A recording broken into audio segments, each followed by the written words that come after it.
Sama-sama kita berdiri sebelum kita memulai ibadah kita. Mari sama-sama kita mengucapkan pengakuan iman rasuli secara bersama-sama. 1, 2, 3.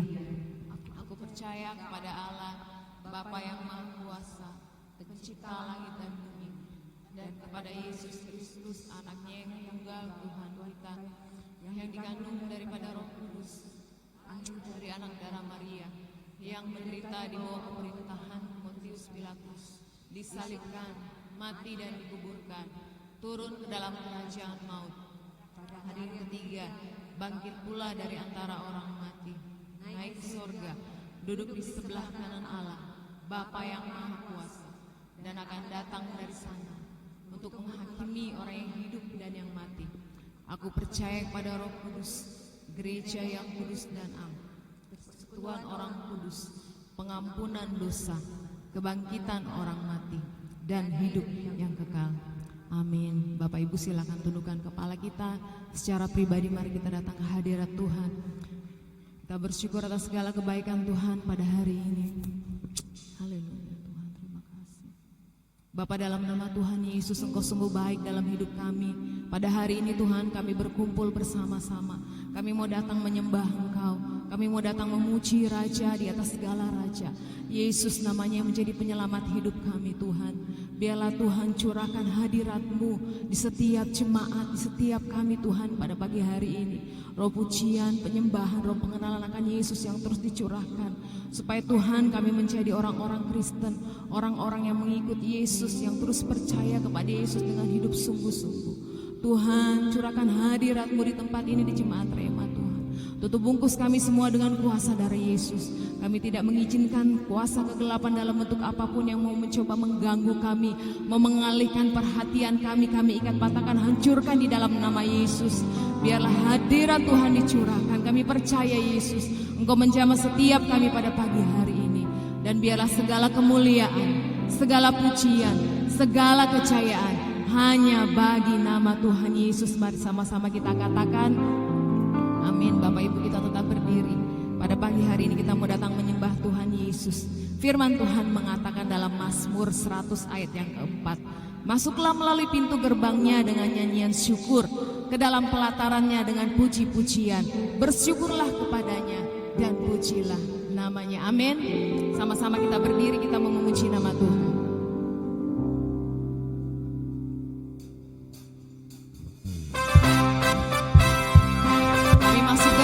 Tuhan dengan hati yang penuh dengan ucapan syukur.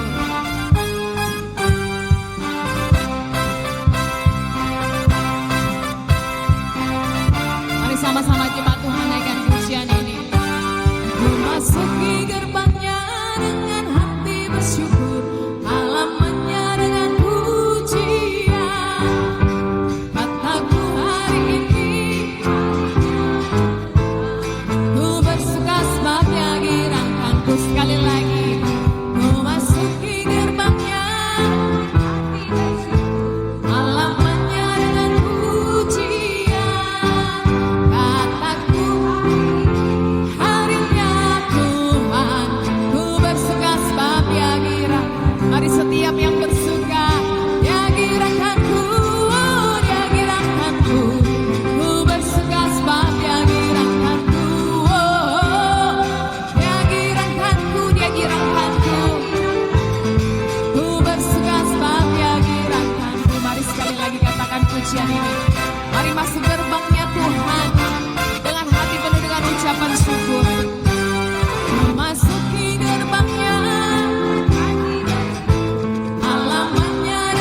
Tuhan.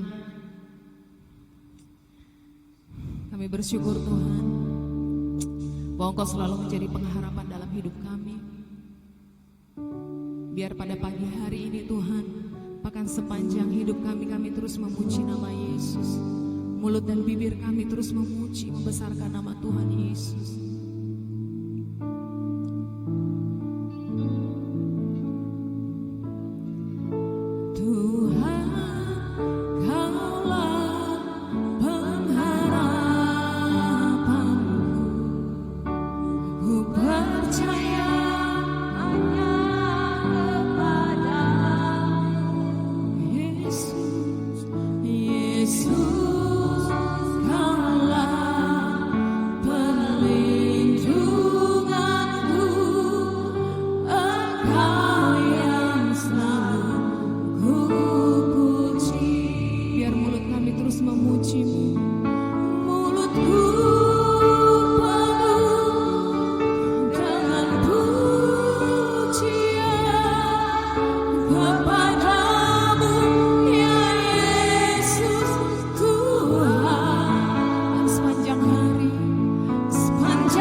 terus memuji Tuhan.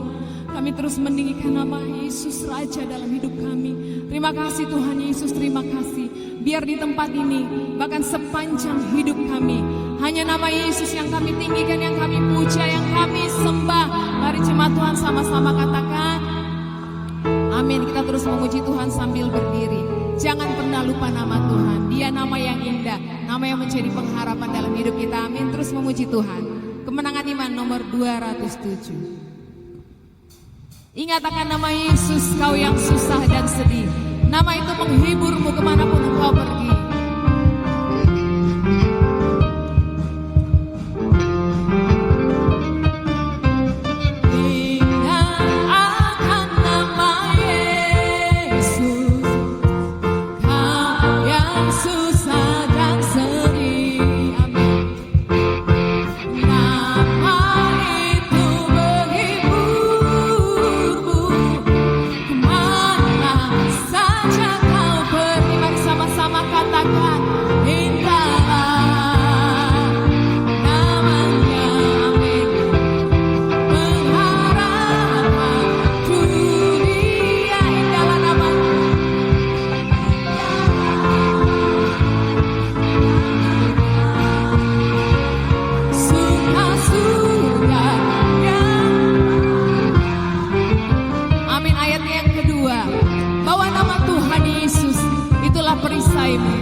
Sebelum kita lanjut lagi memuji Tuhan dan dengarkan firman, akan ada kesaksian. Saya persilakan untuk trio bapak-bapak yang dipimpin oleh Pak Agustinus Banatau.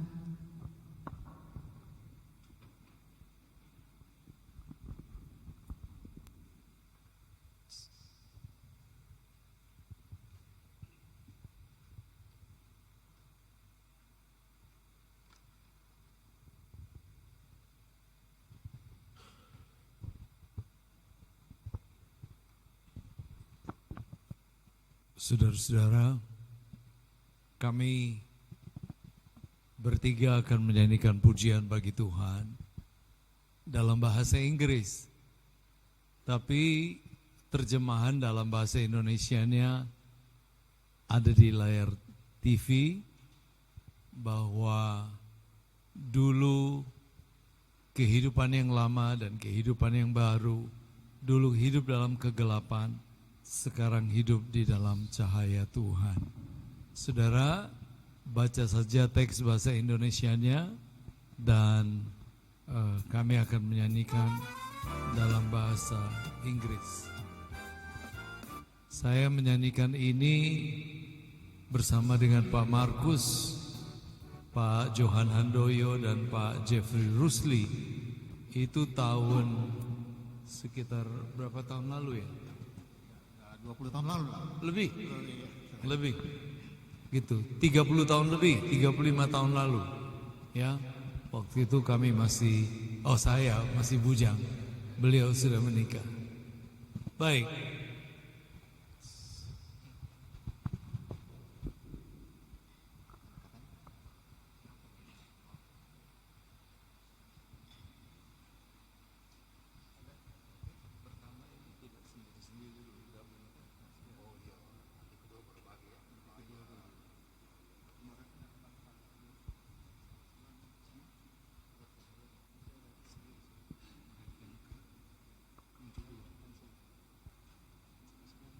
Maaf ini bapak-bapak, ibu-ibu, ini karena tanpa latihan, jadi baru latihan di sini.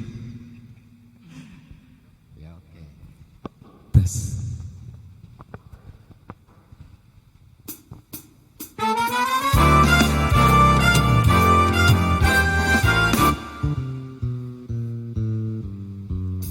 I've been living in the sunshine, walking in His love. Ever since He pardoned me, broke the bands and set me free. This whole world is not my home, I'm just passing through. Once I was blind, but now I see. Once I was slave, but now I'm free. For Jesus' blood has pardoned me. I'm in the sunshine of His love. I'm in the sunshine of His love. I've been happy in this life before. Now I'm free from grief and sigh. Got my name in the book of life. This my day I'm praying that His will be done. If you need a friend, try the Son of Man. When you're climbing God's mountain, We're going to meet Him in the promised land. I'm in the sunshine of His love. I'm in the sunshine of His love. Sing.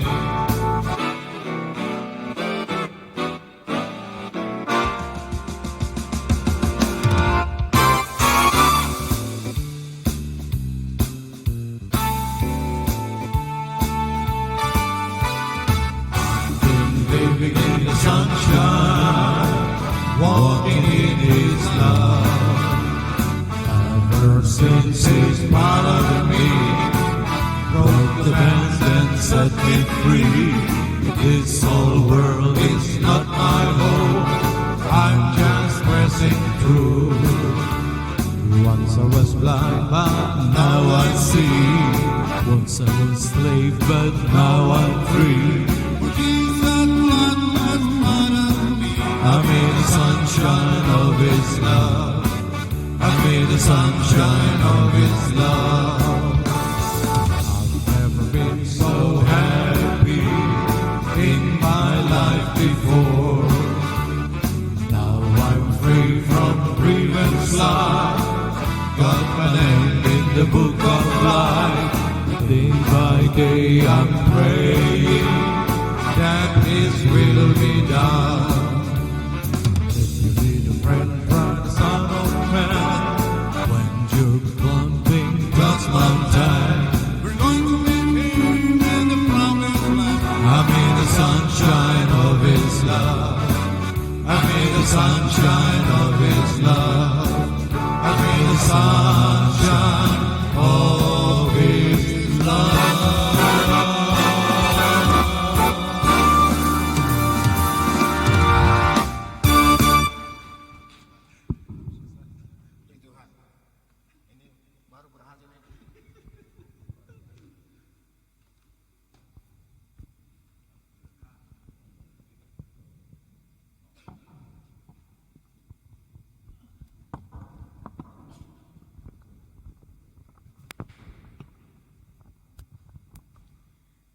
Baik Bapak Ibu Jemaat yang terkasih, mari kita siapkan hati kita untuk mendengarkan firman Tuhan. Firman Tuhan jadi kekuatan dalam hidup kita.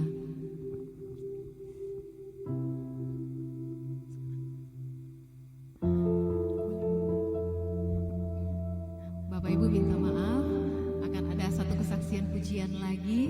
Om Markus Eti, saya persilakan.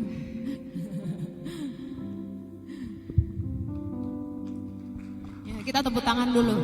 Wah, ini Om Markus sudah seperti orang tua saya sendiri karena saya bersahabat dengan anak-anaknya dari pemuda. Oke. Ini lagu sudah lama sekali saya tulis dan baru kali ini mau dinyanyikan kembali. Terdapat di dalam kitab Habakuk pasal 3. Luar biasa ya. Pasti semua sudah kenal tuh ayat. Walaupun pohon ara tidak berbunga, pohon anggur tidak berbuah, pohon zaitun tidak menghasilkan, sawah ladang tidak ada yang menghasilkan, kambing domba tercerai-berai, tetapi aku akan terus memuji Tuhan bersukacita karena Dia sungguh luar biasa. Biarlah ayat ini selalu menjadi pedoman kekuatan kita. Jangan kita terlalu andalkan dengan semua yang kita punya. Mari kita andalkan Tuhan. Sebab itulah yang paling terutama. Sebab satu kali kelak kita punya harta semua akan hilang. Seperti Ayub habis semua. Dan kita juga akan menuju ke situ masing-masing. Tidak ada yang dapat kita banggakan selain Tuhan kita, Yesus Kristus. Oke, silakan operator.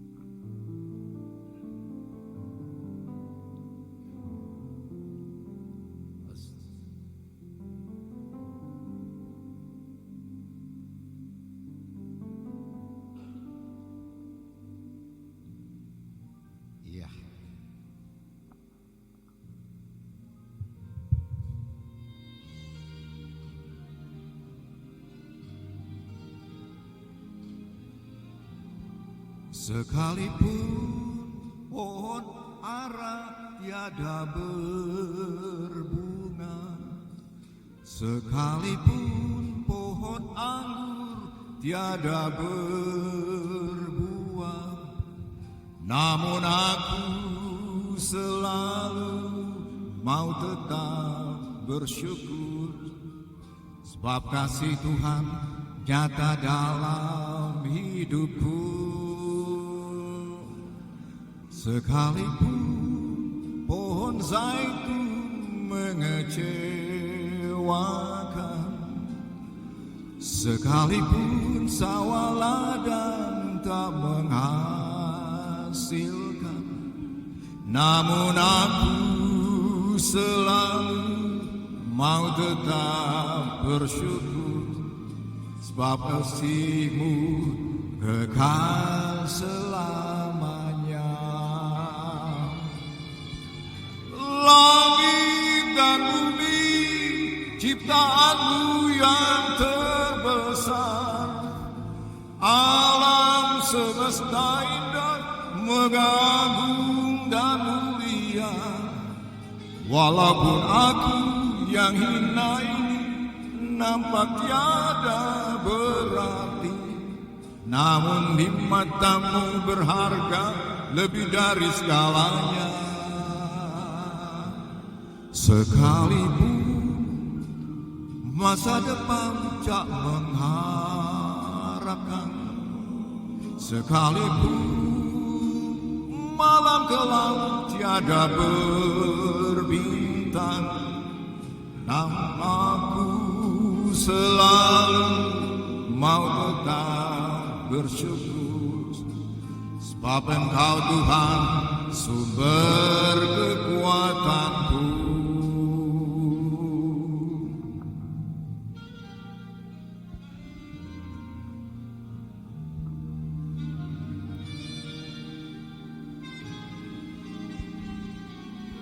Sekalipun pohon ara tiada berbunga, sekalipun pohon anggur tiada berbuah, namun aku selalu mau tetap bersyukur, sebab kasih Tuhan nyata dalam hidupku. Sekalipun pohon zaitun mengecewakan, sekalipun sawah ladang tak menghasilkan, namun aku selalu mau tetap bersyukur, sebab kasih Tuhan kekal selamanya. Langit dan bumi ciptamu yang terbesar, alam semesta indah megah agung mulia. Walaupun aku yang hina ini nampak tiada berarti, namun di matamu berharga lebih dari segalanya. Sekalipun malam kelam tiada berbintang, sekalipun masa depan tak menjanjikan, namun aku selalu mau tetap bersyukur, sebab Engkau Tuhan sumber kekuatanku, sebab Engkau Tuhan sumber kekuatanku.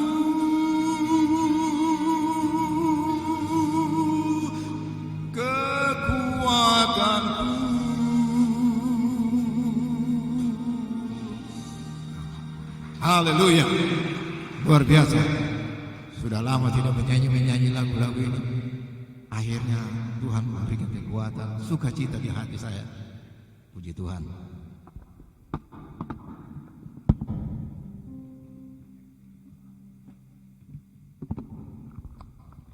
Baik, puji nama Tuhan, pujian yang indah ya. Om Markus dulu punya album loh. Lagunya bagus-bagus. Mari Bapak Ibu, mari kita berdiri, kita mau siapkan hati kita untuk dengarkan firman Tuhan. Sebab hidup kita ini adalah hidup karena percaya, bukan karena melihat. Amin. Iman yang tetap teguh di dalam Yesus. Terima kasih Tuhan. Kami mau siapkan hati kami Tuhan, kami buka hati pikiran kami untuk firman-Mu Tuhan. Karena firman-Mu menjadi kekuatan dalam hidup kami.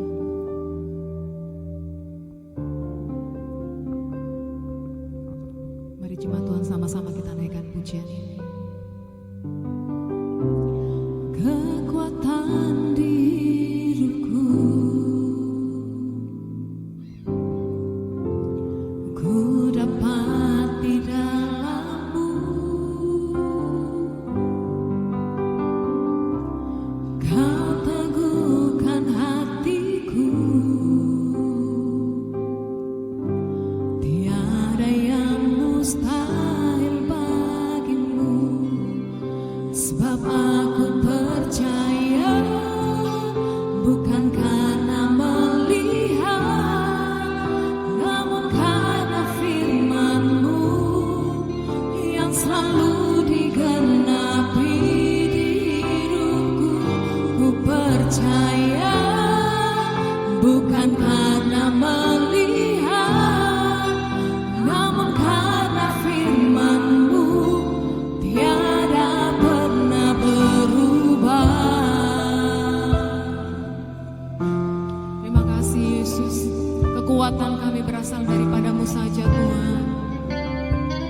sekali lagi jemaat Tuhan katakan, kekuatan di hidupku, kekuatan di hidupku, ku dapat di dalammu. Kau teguhkan hatiku. Katakan dengan iman, tiada yang mustahil, tiada yang mustahil bagimu. Sebab aku percaya, bukan karena melihat, namun karena firman-Mu yang selalu digenapi di hidupku. Ku percaya, bukan karena melihat Tuhan, namun karena firman-Mu tiada pernah berubah.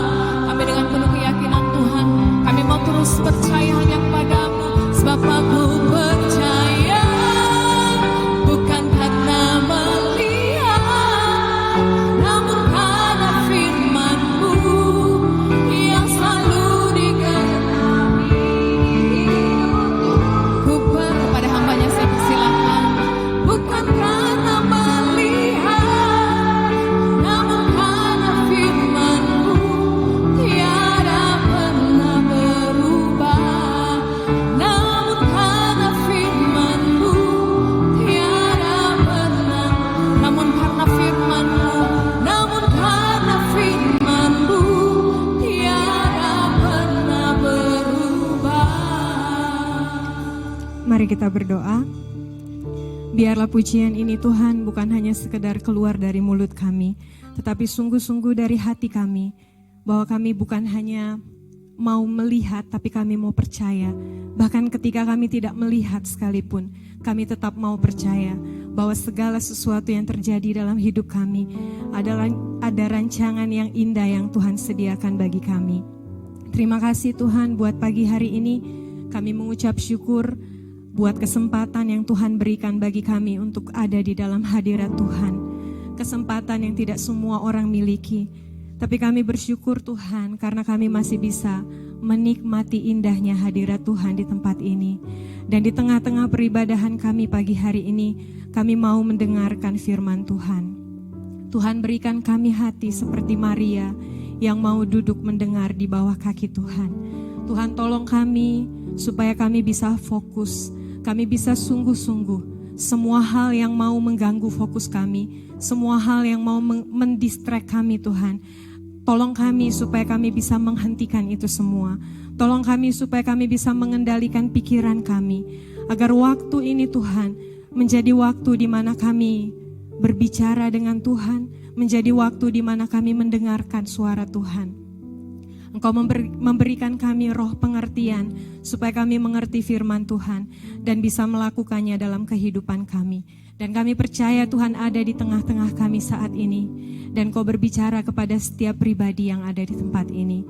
Di dalam nama Tuhan Yesus kami menyerahkan pemberitaan firman Tuhan pagi hari ini ke dalam tangan-Mu. Haleluya, amin. Sebelum duduk mari berikan jabat tangan kiri kanan dan katakan, Tuhan Yesus luar biasa. Haleluya.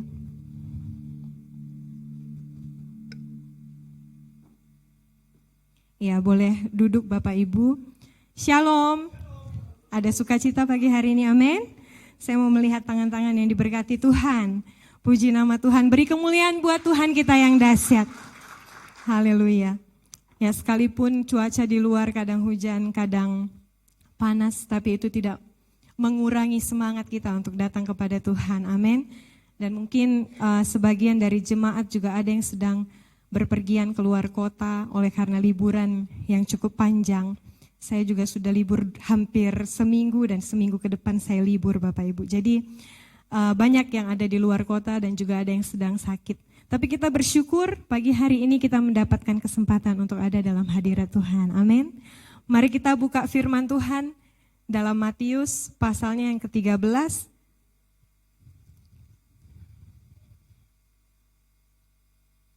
Matius 13 ayatnya yang ke-31 sampai 35.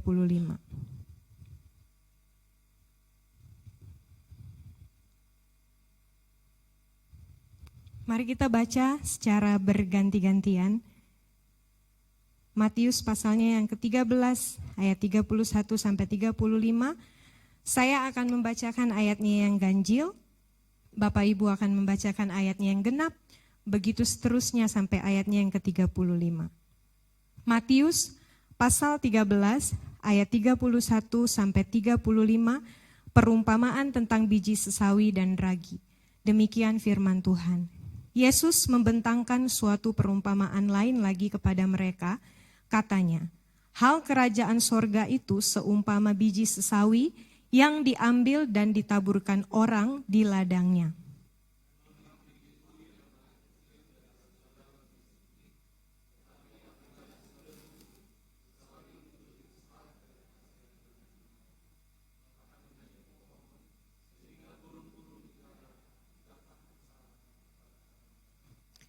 Dan ia menceritakan perumpamaan ini juga kepada mereka.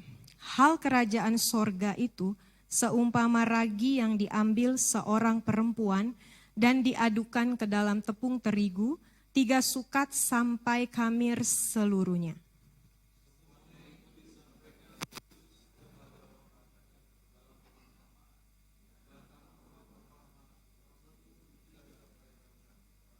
Kita baca sama-sama ayat yang terakhir, 1, 2, 3. Supaya genaplah firman yang disampaikan oleh Nabi. Aku mau membuka mulutku, mengatakan perumpamaan. Aku mau mengucapkan hal yang tersembunyi sejak dunia dijadikan. Demikian firman Tuhan. Hari ini tema khotbah saya adalah harta yang tersembunyi.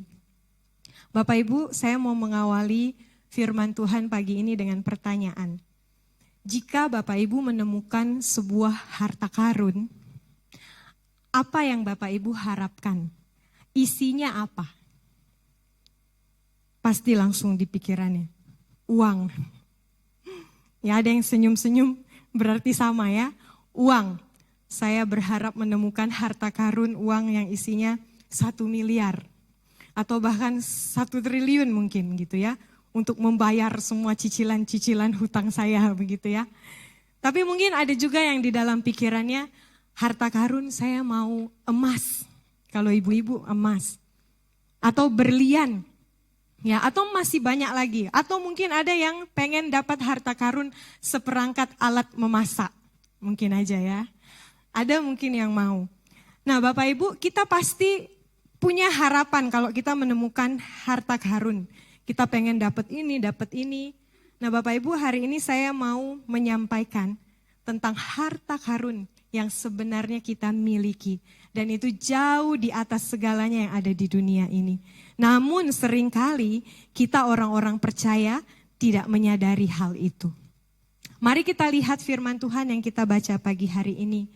Tuhan Yesus banyak mengajar dalam perumpamaan. Dan kalau kita lihat, hampir semua pengajaran Tuhan Yesus, itu isinya pasti perumpamaan. Kenapa Bapak Ibu? Saya membaca dan mempelajari beberapa tafsiran yang mengatakan bahwa Tuhan Yesus melakukan hal itu oleh karena dia menggenapi nubuat para nabi yang ada di perjanjian lama. Kita mau lihat dalam Mazmur pasalnya yang 178, ayatnya yang kedua. Mazmur 178, Mazmur 78, tidak ada Mazmur 178.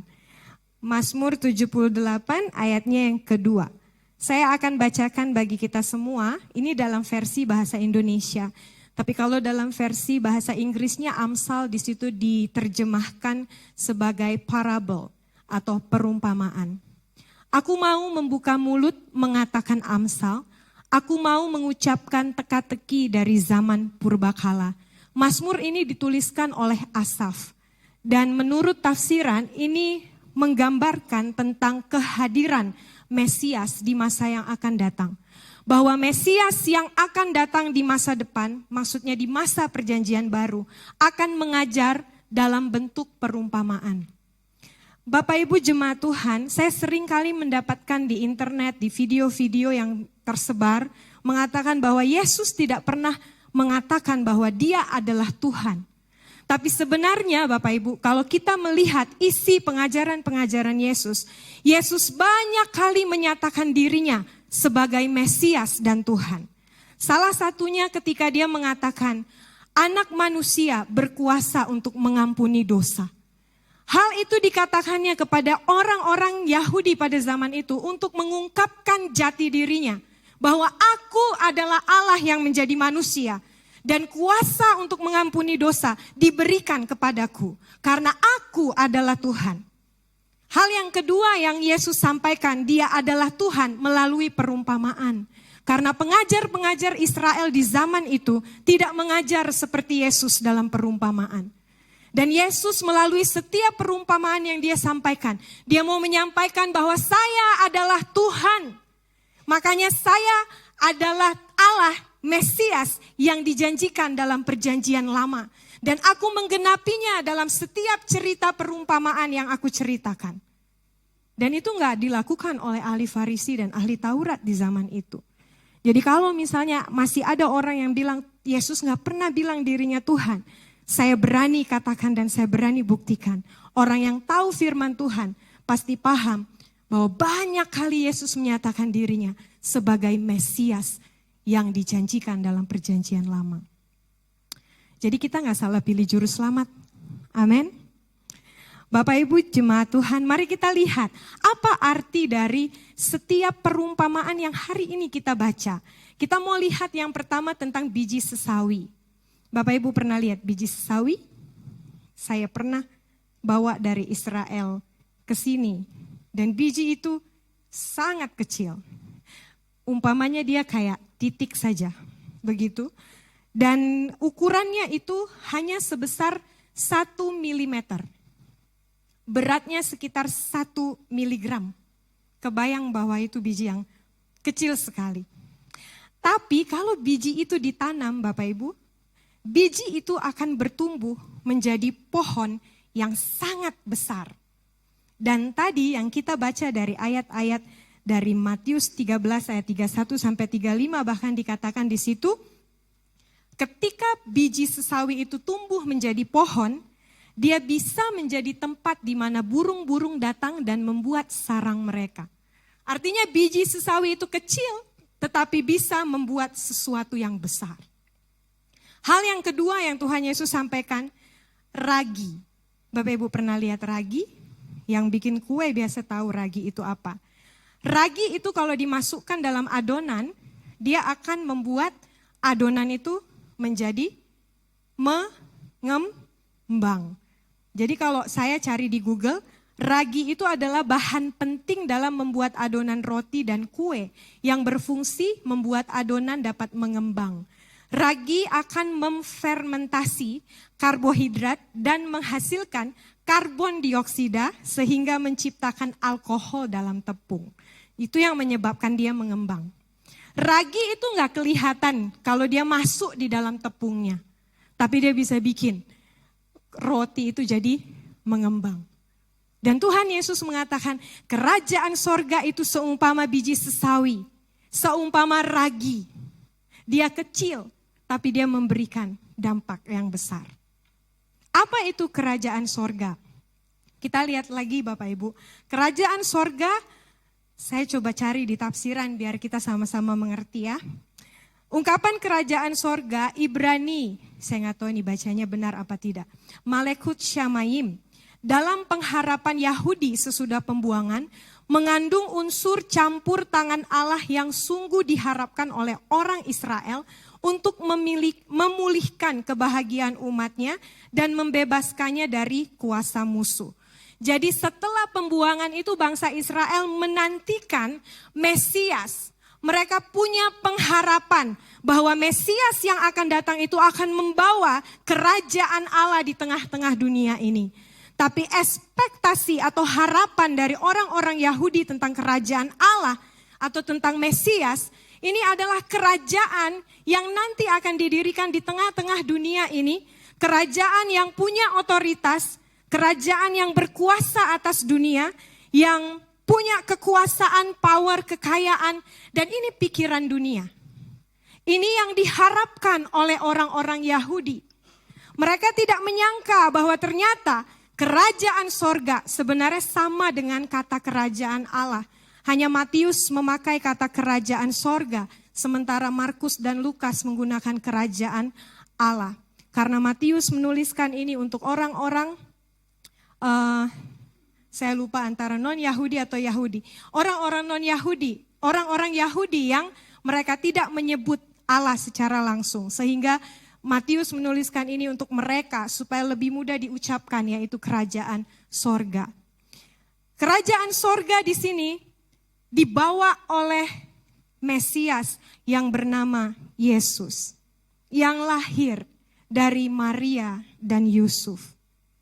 Kerajaan Mesias yang diharapkan oleh orang Yahudi adalah kerajaan yang penuh dengan kekayaan atau harta dunia.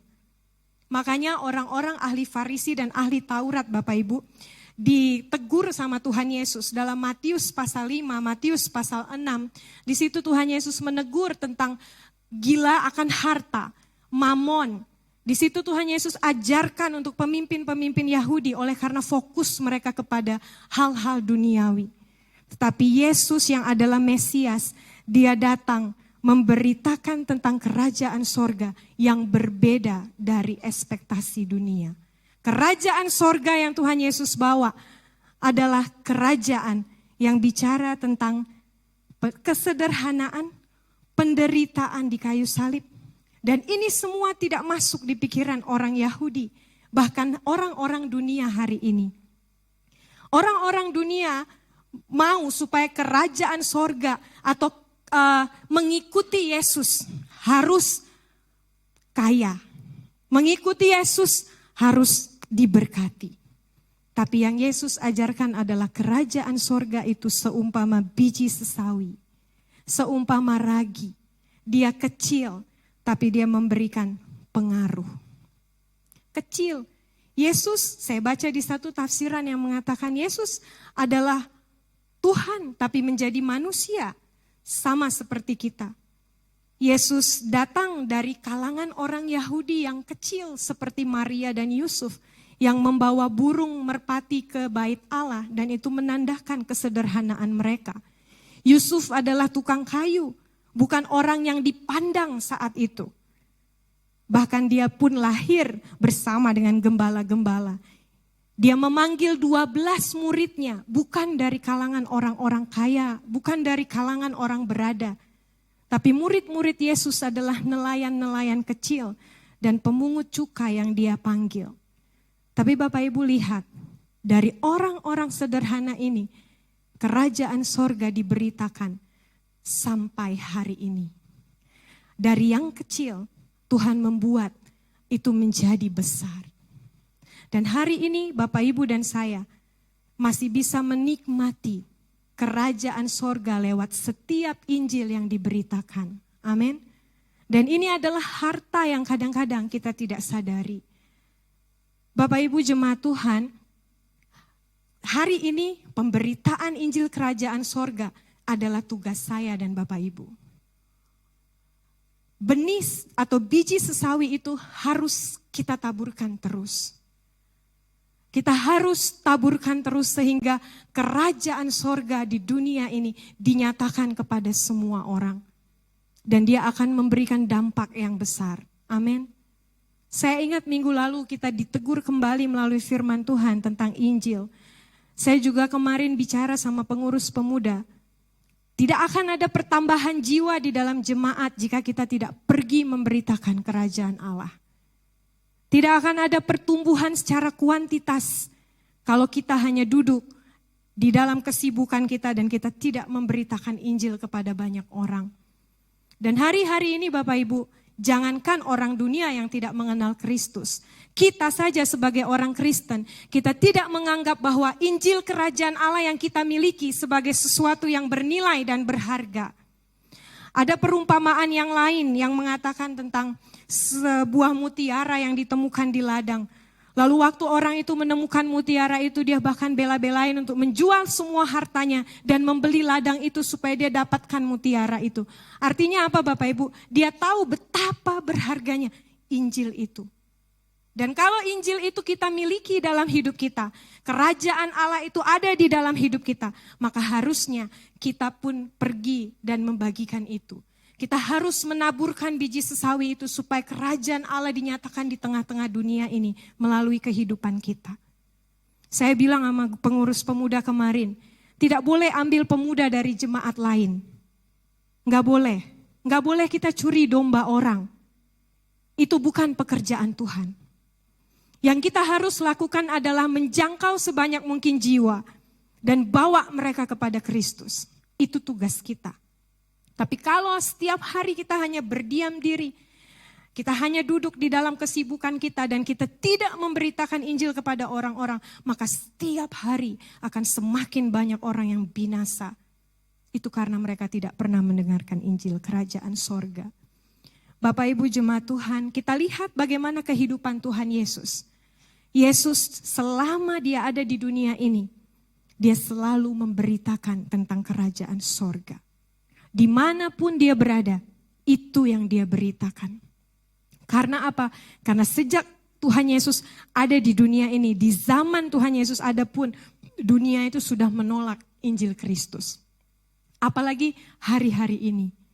Saya selalu dengar Pak Gembala sampaikan, generasi Z selalu agak kesulitan untuk mencintai hadirat Tuhan, agak kesulitan untuk beribadah kepada Tuhan. Kenapa? Apakah kesalahan mereka? Kita lihat dulu bagaimana kita sebagai orang tua, apakah kita sudah mengajarkan kepada anak-anak kita bahwa hal yang mereka miliki dalam hidup mereka yaitu Yesus, itu jauh di atas segalanya. Banyak orang tua hari-hari ini membiarkan anak-anaknya nggak pergi gereja. Lalu disalahkan, iya generasi Z itu susah. Enggak Bapak Ibu, mereka tidak sesulit itu. Kalau seandainya kita punya hati menjangkau mereka. Tapi kalau kita mengatakan dari awal mereka sulit kita jangkau, nggak akan bisa. Kita sendiri kan yang kasih mereka makan gadget tiap hari. Anak-anak supaya diam di dalam gereja, kita kasih apa? HP. Kalau seandainya kita, dulu mama saya, kalau saya gereja, saya duduk di mana, dia duduk di mana, selalu saya itu didapat sama dia. Kalau saya sudah mulai main-main, dari jauh saya sudah lihat matanya membesar ke saya. Nanti di rumah baru saya dipukul gitu ya Bapak Ibu. Tapi saya rasa itu perlu. Untuk apa? Supaya saya belajar tahu menghormati hadirat Tuhan. Kita sendiri tidak mengajarkan nilai kerajaan Allah itu dalam hidup anak-anak kita. Bagaimana kita bisa menuntut mereka untuk tahu kerajaan Allah itu bernilai dalam hidup mereka. Kehidupan anak-anak kita, pertumbuhan mereka tergantung dengan kita orang dewasa yang ada di sekitar mereka. Kita nggak bisa salahkan HP-nya, kita nggak bisa salahkan sosial medianya. Kita yang kasih nilainya ke mereka. Kalau kita kasih nilai hidup ke mereka, saya percaya justru mereka pasti akan terima itu. Dan kita yang tuntun mereka. Tidak bisa hanya guru di sekolah. Bapak Ibu punya peranan penting. Kalau Bapak Ibu tidak mau anak Bapak Ibu binasa, engkaulah yang harus mengajarkan itu kepada mereka di rumahmu. Ajak mereka untuk cinta firman Tuhan. Dan memberitakan Injil Kerajaan Sorga tidak cukup sekali. Harus berkali-kali. Katakan itu kepada anak-anakmu setiap hari. Saya sebagai pengajar di sekolah, saya berdiri di sini dan saya mau kasih tahu ke Bapak Ibu.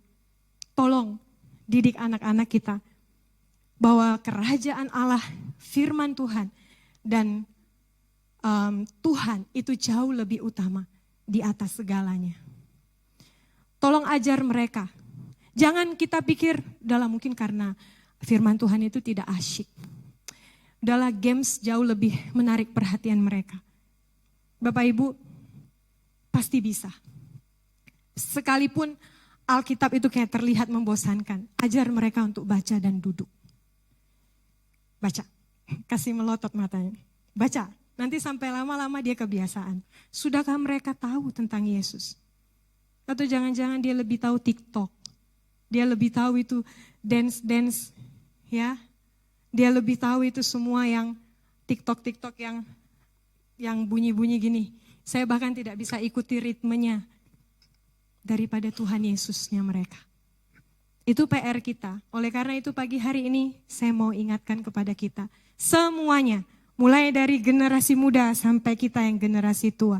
Engkau punya harta karun yang berharga dalam hidupmu. Engkau punya tugas untuk bagikan itu ke generasi di bawahmu. Tabur biji sesawi sebanyak mungkin. Supaya kerajaan Allah dinyatakan di tengah-tengah kita. Biarlah adonan itu mengembang di antara kita. Kerajaan Allah dinyatakan di antara kita semua. Supaya kursi-kursi kosong ini bisa terpenuhi oleh orang-orang yang mau lahir baru dan terima Tuhan Yesus. Amin. Amin. Mari kita berdoa bersama-sama. Mengucap syukur untuk firman Tuhan. Tuhan, terima kasih untuk kebenaran firman-Mu yang kembali mengingatkan kami bahwa kami memiliki harta terpendam dalam hidup kami, yaitu Kristus sendiri. Tuhan, tolong kami ya Bapa, supaya kami mengetahui, kami mengenal siapa Yesus dalam hidup kami. Dan tolong kami ya Tuhan, supaya hari ini Engkau menjamah hati kami dan memberikan kami pertolongan, belas kasihan dari Tuhan. Agar kami semua yang ada di tempat ini Tuhan, kami boleh menjadi orang-orang yang dipakai Tuhan untuk memberitakan Injil Kerajaan Sorga dimanapun kami berada. Karena Injil Kerajaan Allah itu kecil mungkin seperti biji sesawi dan ragi. Tetapi itu bisa memberikan pengaruh yang besar. Baik dalam kehidupan pribadi kami maupun kehidupan gereja. Tuhan berkati. Kami berdoa untuk generasi-generasi yang ada di gereja ini secara khusus Tuhan. Tuhan tolong supaya generasi-generasi yang sudah tua, mereka bisa mewariskan iman mereka kepada generasi-generasi muda. Mereka bisa menanamkan nilai-nilai yang benar kepada generasi muda di tempat ini. Supaya Tuhan, baik muda maupun tua, kami di gereja ini mengalami pertumbuhan dalam pengenalan yang benar akan Tuhan. Terima kasih Bapa. Kami menyerahkan kehidupan kami ke dalam tangan-Mu. Biar firman Tuhan yang ditaburkan pagi hari ini tumbuh di tanah yang subur dan menghasilkan buah. Dan buah itu boleh dinikmati oleh orang-orang di sekitar kami. Dalam nama Tuhan Yesus kami berdoa dan bersyukur. Amin. Saya kembalikan kepada worship leader.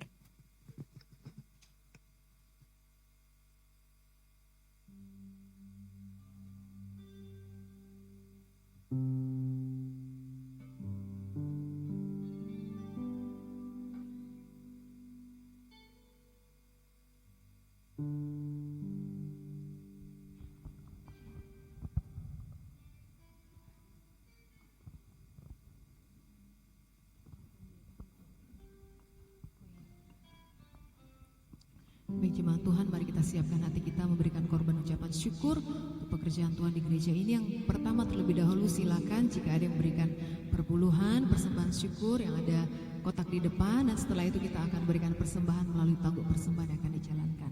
Sambil memberikan korban ucapan syukur kita memuji Tuhan.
kita berdoa. Tuhan, kami menaikkan syukur kami kepadamu. Terima kasih ya Bapa. Tuhan berikan kesempatan untuk memberikan persembahan syukur kami kepada Tuhan. Apa yang dapat kami beri, kami percaya Tuhan akan melipat gandakannya bagi kerajaan-Mu, bagi kemuliaan nama Tuhan. Apa yang masih ada pada kami, apa yang masih kami kerjakan, Tuhan terus berkati. Dan Tuhan memberikan kepada kami kesempatan untuk melakukan yang terbaik bagi Tuhan. Terima kasih juga Tuhan untuk seberapa di antara kami yang dapat hadir pada pagi hari ini. Sementara saudara-saudara kami yang lain tidak bersama kami oleh karena mungkin sedang dalam suasana liburan, ataupun mereka yang tidak dapat hadir oleh karena terhalang cuaca. Kami berdoa biarlah berkat Tuhan sama juga buat kami dan mereka yang menyaksikan program ini melalui live streaming di rumah masing-masing. Terima kasih ya Tuhan. Kami sangat bersyukur kepadamu sebab kami diberkati. Kami diberkati oleh firman Tuhan. Dan biarlah firman-Mu yang hidup akan terus hidup di dalam kami. Sehingga kami akan menjadi anak-anak Tuhan. Gereja yang memberikan dampak kepada dunia ini dan sesama kami. Terima kasih Tuhan. Kami berdoa bagi saudara-saudara kami yang saat ini dalam kelemahan tubuh. Kami mohon Tuhan tolong mereka. Tuhan memberkati Prof. Gideon beserta dengan Ibu Claire. Tuhan tolong mereka dimanapun mereka berada saat ini. Tuhan tolong dan Tuhan peliharakan. Beri kekuatan dan kesehatan. Kami berdoa untuk Oma Dahlia dan suami. Tuhan memberkati supaya mereka juga dikuatkan. Ibu Linda dan suami, Tuhan berkati. Ibu Ria, Ibu Mia yang saat ini sedang dirawat di rumah sakit Pelamonia. Tuhan Yesus tolong jamah Ibu Mia dengan kekuatan kuasa Tuhan, perawatan para medis, dia beroleh kesembuhan dan kekuatan baru dan dapat bersama-sama dengan kami kembali. Berdoa untuk para lansia, Oma Lucy, berdoa untuk para lansia yang lain di tengah-tengah jemaat ini. Berdoa untuk anak-anak kami, Elmaron, Elion, Eliana. Tuhan berikan kekuatan dan kesembuhan yang sempurna. Rafael, Tuhan tolong berikan kekuatan kepadanya. Kami berdoa untuk Bapak Peter Yanta Kasili, Bapak Yos, Pak Ricky Krikov beserta dengan istri, khususnya untuk Ibu Krikov. Tuhan tolong memberkati dan berikan kekuatan yang sempurna. Ibu Melina, Oma Foni Gosal, Bapak Beni Moninka, Saudari Mercy Busak, Bapak Yosef Salukanan, Saudara Alvaro, ponakan dari Ibu Rati, dan juga Bapak Ronald Frisnawan. Kiranya Tuhan akan tolong dan Tuhan akan memberkati. Kami tahu Tuhan bahwa dalam keadaan sakit tentunya kurang menyenangkan. Tapi kami berdoa dari tempat ini buat mereka yang lemah tubuh disembuhkan di dalam nama Tuhan Yesus. Yang sedang mengalami masalah-masalah, terutama masalah sosial, masalah ekonomi, Tuhan Yesus beri jalan keluar dan kemenangan. Kami berdoa, kami percaya Tuhan tidak pernah akan meninggalkan kami. Kami juga berdoa bagi mereka yang akan berulang tahun dalam minggu ini. Berdoa untuk anak Valerie Odilia Adipati. Berdoa juga untuk Ariela Amanda Tanggalangi, supaya Tuhan menolong dan memberkati jalan-jalan kehidupan mereka, dan memberikan kepada mereka hati yang sungguh menghargai dan menghormati akan berkat kehidupan yang Tuhan berikan. Terima kasih Bapa. Segala puji syukur hormat bagimu. Kami juga berdoa untuk latihan paduan suara sebentar, di mana paduan suara akan mempersiapkan diri untuk pelayanan Paskah pada tanggal 18 nanti. Kami berdoa kiranya Tuhan akan menolong dan memberikan kesiapan yang baik untuk mempermuliakan, dipersembahkan bagi kemuliaan nama Tuhan pada waktunya. Terima kasih. Kami berdoa untuk para pemimpin kami, untuk pemerintah kami dari pusat sampai ke daerah terpencil. Tuhan memberkati. Kami berdoa juga untuk sebagian besar umat Muslim yang akan merayakan hari Idul Fitri mereka. Kami berdoa di dalam nama Tuhan Yesus. Berkatilah mereka juga agar supaya menemukan jalan yang lurus seperti yang mereka inginkan. Dan seperti apa yang kami ketahui, bahwa Tuhan Yesus mengatakan, akulah jalan, akulah kebenaran, dan akulah kehidupan. Terima kasih Tuhan. Berikan keamanan, ketenteraman atas bangsa ini. Nama-Mu ditinggikan dan dipermuliakan. Demikian doa kami yang kami naikkan di dalam nama Tuhan Yesus yang telah mengajarkan kami bersama-sama berdoa. Bapa kami yang di surga, dikuduskanlah nama-Mu. Datanglah kerajaan-Mu, jadilah kehendak-Mu di bumi seperti di surga. Berikanlah kami pada hari ini makanan kami yang secukupnya, dan ampunilah kami akan segala kesalahan kami, seperti kami juga mengampuni orang yang bersalah kepada kami. Dan janganlah membawa kami ke dalam pencobaan, tetapi lepaskanlah kami daripada yang jahat, karena Engkau-lah yang mempunyai kerajaan dan kuasa dan kemuliaan sampai selama-lamanya. Amin.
Mari kita bersama-sama berdiri. Kita akan menerima berkat Tuhan.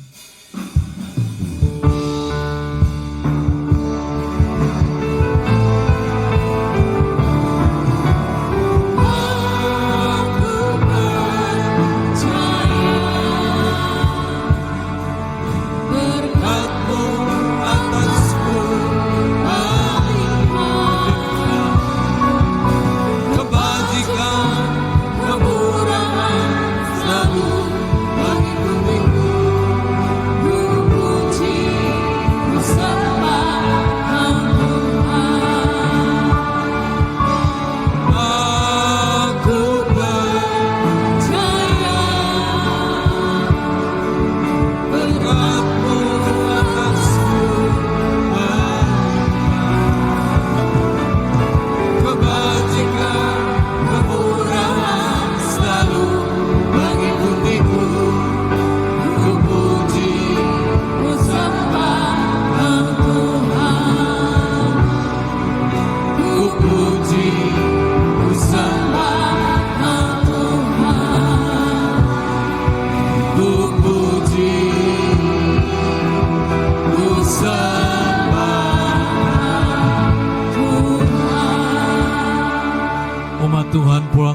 sejahtera.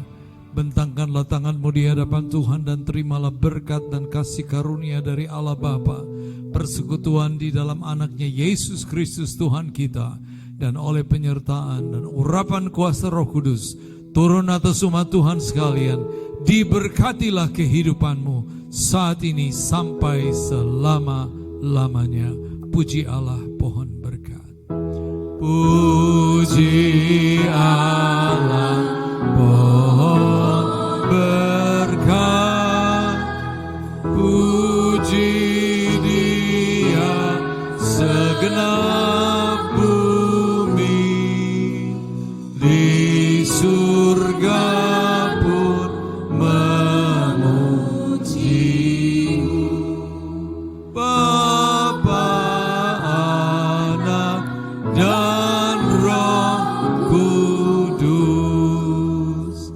Amin. Umat Tuhan silakan duduk kembali, doa teduh. Tuhan memberkati.